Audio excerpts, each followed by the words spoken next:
Hello and welcome to Listen, Speak and Learn Conversations. I'm your host, Michael Richardson, founder and creator of Listen, Speak and Learn, which is part of the cultural group, CIC.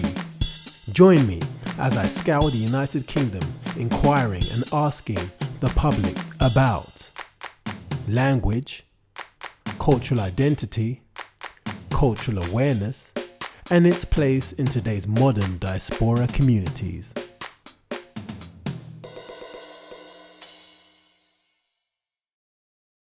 And welcome to the first in a series of Listen, Speak and Learn Conversations.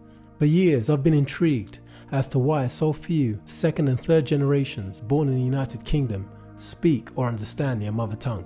I wanted to interview and speak with members of the public to find out their thoughts and opinions as to why they speak or why they don't speak their native tongue. Some of the issues or circumstances that make it either tough to do so or make people unable to speak their language. What they gain when they can and what they miss when they don't. Also finding out whether the importance of language plays a part in your cultural identity. And what does your cultural identity do for you if or when you plan to go back home?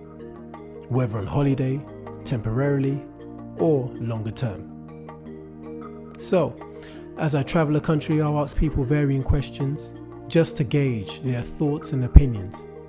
As of now, there's no right answer to many of the questions, but it's really just to engage people and to get into their thought process as to why they teach or don't teach their children about their culture and identity.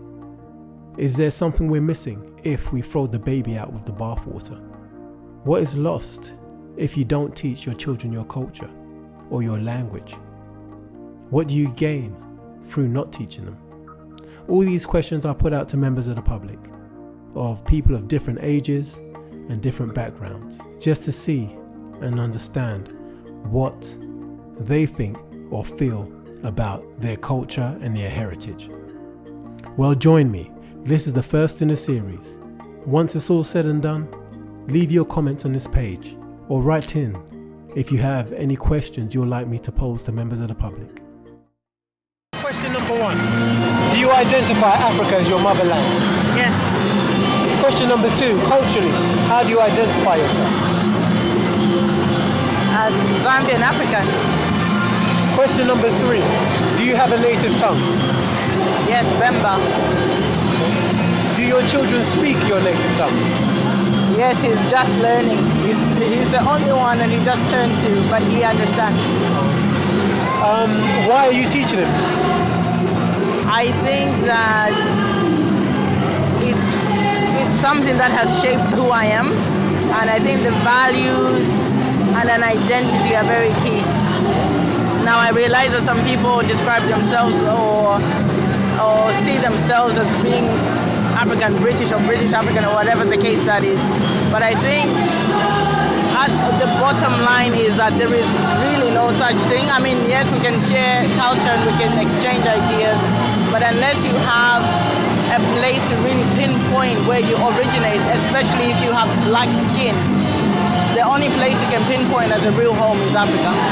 That's the place that is going to be standing when the small islands have sunk and when Britain has sunk, that particular land will still be standing. And I think it's a very, very important thing that my son knows that he is Zambian. Okay, and which leads on to my last question. Yeah. Is it important for the next generation to know their native tongue and culture? Absolutely. I think that Africa has some really valuable norms and cultures which you can only find there, completely unique to Africa. And I personally believe the concept that human beings originated from Africa. If you look at the evolutionary theory, there is a theory of God creating us. That's true as well. But regardless, the Garden of Eden is an African garden. That physical point was based in Africa. And regardless of how you look at it, I believe that life originated in Africa.